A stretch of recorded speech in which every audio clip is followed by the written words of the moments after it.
It's the standoff of all standoffs. You've got communist Karen Bass, who, by the way, is saying if you don't stop what you're doing, we're pretty much going to keep doing this violence. Let's see here. Do I have in my possession?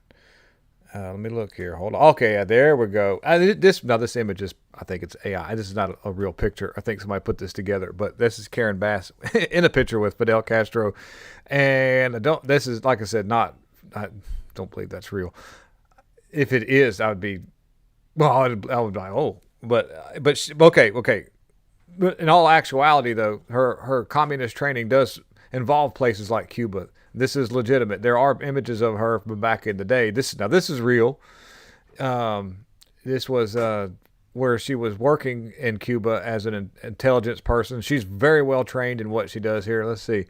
There was somebody did a search right here, and it says Karen Bass is a communist trader who belongs in prison. Let's see. We can read into this. In 1973, Karen Bass, then 19 years old, traveled to Cuba as part of the Venceremos Brigade. The Venceremos Brigade is a group of organizers that group that organizes trips for Americans to visit Cuba with the state goal of showing solidarity with the Cuban people and opposing the U.S. economic blockade.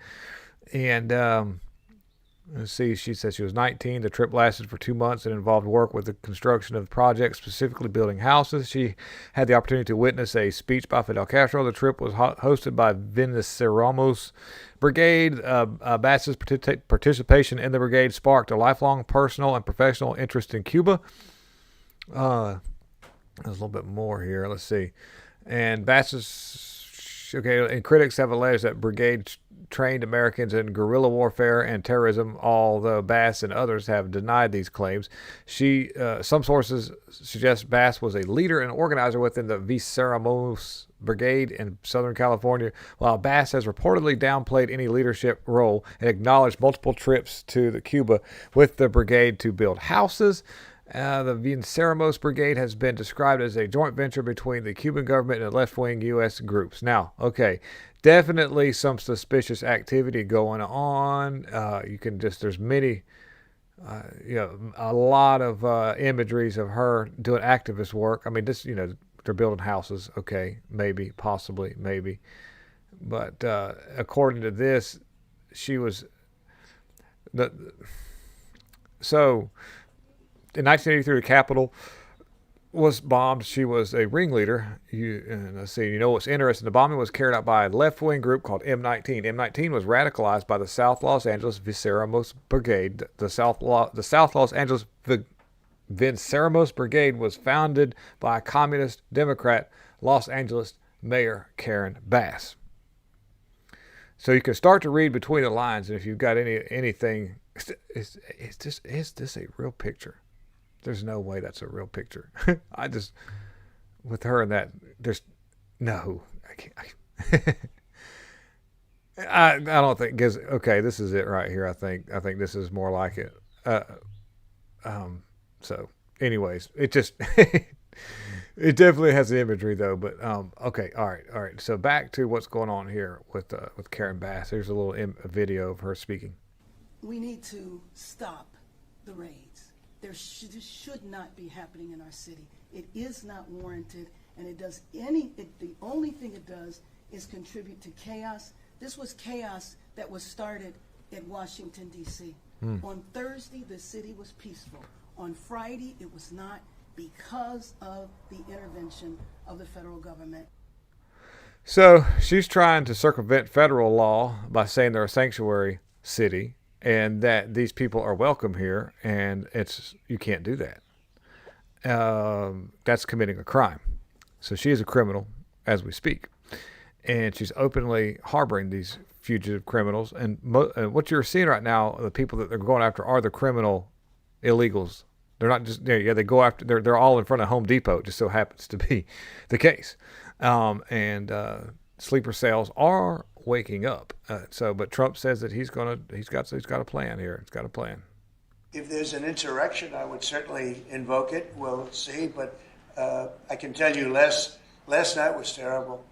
The night before that was terrible. We have, as you've seen, it was on most of your networks, people with big, heavy hammers pounding the concrete and pounding curbs, pounding it, breaking up, and handing these big chunks of concrete to people.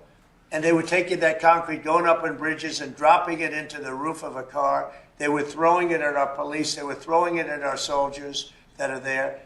And we got it stopped, and we have them in custody right now. Look, if we didn't get involved, right now, Los Angeles would be burning, just like it was burning a number of months ago with all the houses that were lost.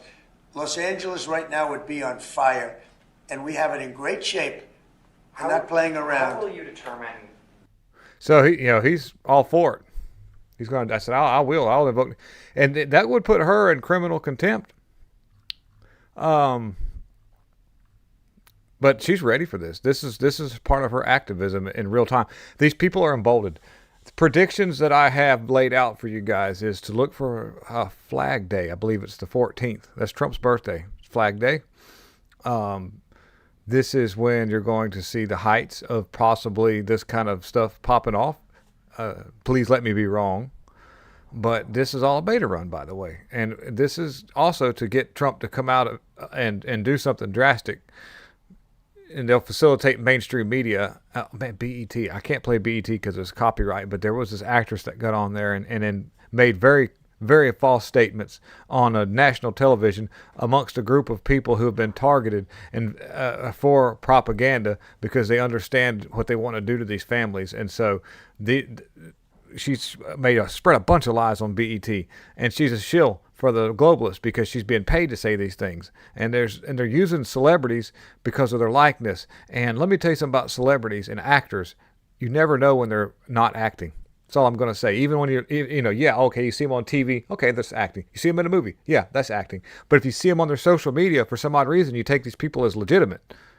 And not you, but people do. There's a lot of people who say, oh, wow, they're on their social media. Now they're being real. This is the real person. Because, actors they're just at any given moment can be a character all the time. So you never know who you're dealing with. So don't trust actors. Don't trust people who openly build their career on deceiving you on a behavior that they portray to get you to convinced that this is the legitimate thing. And people are so quick to will accept these actors. It's pretty stupid. Well, speaking of that, there's actors. Here, wait a minute.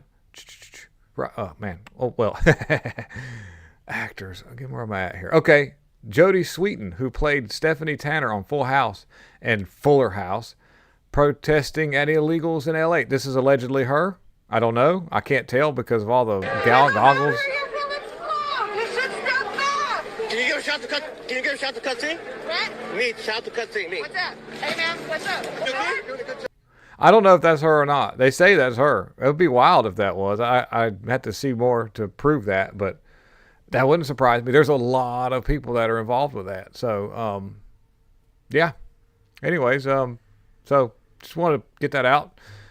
And, I hope you enjoyed the video that I dropped just a little bit ago about more about funding of these riots and who's behind it and how they're facilitating other NGOs and grassroots movements and money that's been laundered through U.S. aid and your tax dollars through government grants.